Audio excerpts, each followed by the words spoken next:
Esprit qui planez sur les eaux, apaise en nous les discordances, les flots inquiets, le bruit des mots, les tourbillons de vanité, et fais surgir dans le silence la parole qui nous recrée. Écoutons cette parole de Dieu qui nous recrée et qui se trouve au chapitre 1 de l'Évangile selon saint Marc, dans les versets 40 à 45. En ce temps-là, un lépreux vint auprès de Jésus. Il le supplia et tombant à ses genoux lui dit : « Si tu le veux, tu peux me purifier. » Saisi de compassion, Jésus étendit la main, le toucha et lui dit : « Je le veux, sois purifié. » À l'instant même, la lèpre le quitta et il fut purifié. Avec fermeté, Jésus le renvoya aussitôt en lui disant : « Attention, ne dis rien à personne, mais va te montrer au prêtre et donne pour ta purification ce que Moïse a prescrit dans la loi. Cela sera pour les gens un témoignage. » Une fois parti, cet homme se mit à proclamer et à répandre la nouvelle de sorte que Jésus ne pouvait plus entrer ouvertement dans une ville, mais restait à l'écart, dans les endroits déserts. De partout cependant, on venait à lui. Nous savons que la lèpre a une place tout à fait particulière dans tout l'Ancien Testament. Ce n'est pas simplement une maladie, la lèpre rend impur. Alors ne nous y trompons pas. L'impureté dans la Bible n'a rien à voir avec le péché. Être impur, c'est finalement être incapable de vivre en société. Ainsi donc, le prêtre qui sort du temple de Jérusalem, où il a officié, est-il dit impur, et il doit se purifier avant de revenir dans la vie ordinaire. Il en est de même pour l'homme qui a lu dans la synagogue la Torah. Il doit se purifier pour revenir au milieu des hommes. C'est également vrai, nous le savons, pour la femme qui vient d'enfanter. Elle est dite impure non pas parce qu'elle est pécheresse, mais parce qu'elle est trop du côté de Dieu et elle ne peut pas vivre au milieu des hommes sans appliquer un rite de purification.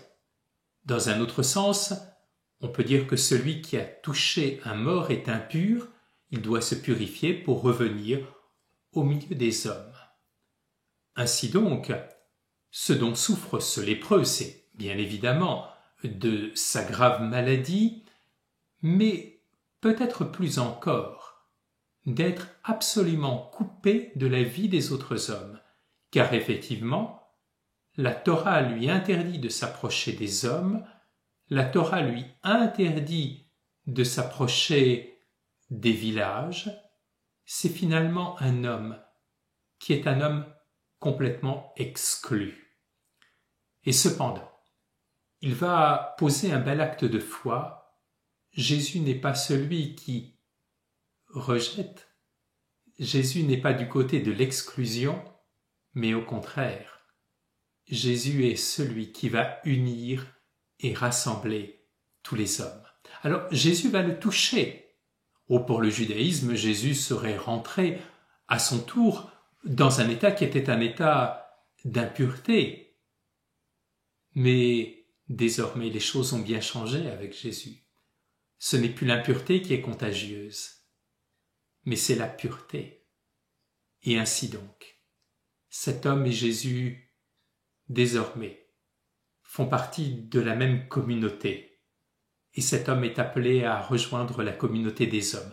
Pour cela, Jésus lui demande d'aller se faire vérifier comme guéri par le prêtre, ce que demandait la Torah. Jésus veut alors poser un signe, et par là même que ce lépreux soit celui qui vient préparer son chemin jusqu'à Jérusalem, montrer que désormais les lépreux sont purifiés. Or cet homme ne va pas être dans l'obéissance de la foi.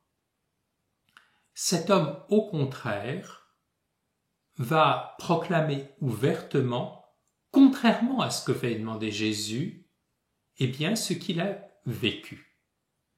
Et, par conséquent, il ne peut pas préparer, comme Jésus lui a demandé, les chemins du Seigneur. Au contraire, sa démarche empêche Jésus de se rendre là où se trouvent les autres hommes. Jésus vient de le réintégrer dans la société, et lui, par son manque d'obéissance, vient d'une certaine façon d'empêcher Jésus de rejoindre la société, de rejoindre les hommes et de les rassembler. Alors cela nous donne quelque chose d'essentiel encore pour notre vie chrétienne. Bien souvent, nous avons envie de nous donner à nous-mêmes notre mission. Je désire faire cette chose-là ou cette chose-là pour le Seigneur. Or, notre mission, nous la recevons du Seigneur lui-même et nous la recevons à l'intérieur même de l'Église. Cela est parfois difficile. Cela est peut-être même parfois comme crucifiant. Mais notre mission ne peut porter des fruits que si nous sommes profondément dans l'obéissance à ce que Jésus nous demande à travers l'Église. Et cette obéissance est profondément libératrice. La puissance de Jésus va au-delà de ce qu'a fait cet homme. Les hommes vont maintenant quitter les localités et de partout, cependant, nous dit l'Évangile, on va venir à lui. Alors c'est, je crois, ce qu'il nous faut tout d'abord reconnaître et recueillir dans cet Évangile de ce jour. Jésus est celui qui vient nous rassembler. Il vient nous rassembler autour de lui, qui que nous soyons, quelles que soient nos histoires. Parfois nous mettons les personnes de côté, parfois il y a une certaine forme de ségrégation, et bien Jésus vient guérir tout cela, il vient tous nous rassembler, et Jésus ne veut pas d'exclusion. D'un autre côté, eh bien dans ce corps du Christ qu'est l'Église, où Jésus nous rassemble, où nous avons tous notre part, il nous faut recevoir notre vocation de la part même de Jésus, et non pas vivre d'une certaine façon, en cavalier seul, ne pas nous donner nous-mêmes notre mission. Rendons grâce à Dieu, rendons grâce au Christ qui nous a rassemblés, qui que nous soyons et chacun d'entre nous en un seul corps, et puissions-nous rejeter en permanence dans notre vie toute forme d'exclusion, toute forme de ségrégation. Bonne journée à tous.